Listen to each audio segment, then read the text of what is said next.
Kwa upande wa maelekezo mahsusi, Dr. Nagu, hongera. Tumekuweka nafasi hii. Katu, ni majukumu makubwa kuliko uliokuwa nayo. Najua ulikuwa na majukumu makubwa, lakini haya ni makubwa zaidi. Kwa hiyo, nadhani kwa kipindi kichache nilichokuweka nje kidogo ya majukumu, ingawa ulikuwa unaendelea na majukumu yako ya kawaida, utakuwa umesoma somo na kwamba utakwenda kutekeleza vyema majukumu yako hapa kama kiapo ulichokula hapa. Nikwambie tu kwamba unakwenda kuwa naibu katibu mkuu ndani ya TAMISEMI masuala ya afya.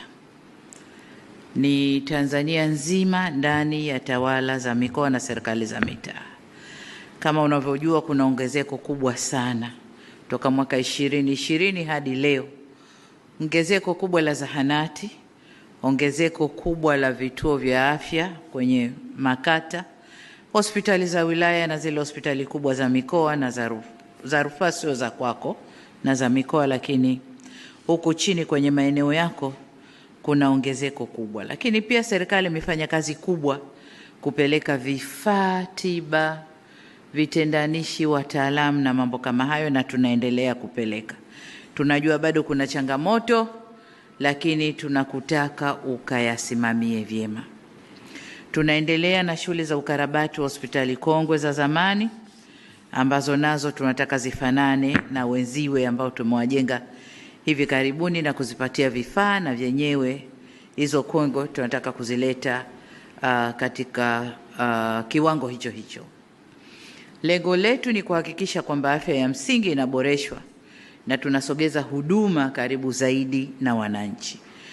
Kwa hiyo una kazi kubwa, naomba nenda kasimamie na tuone sasa kazi yako inavyoendelea, lakini kubwa zaidi kuwajibika kwako kwa wananchi kule chini. Kasimame vyema, kwa sababu nafasi yako hiyo kuna kushirikiana na wanasiasa, hasa wabunge na madiwani, na wenyewe wana changamoto zao. Bunge yuko hapa anajua. Kwa hiyo nenda kasimame vyema, shirikiana nao vyema katika kutatua changamoto wanazozileta. Linalowezekana ambaye tunaweza tutafanya, nenda kaone, kawatembelee.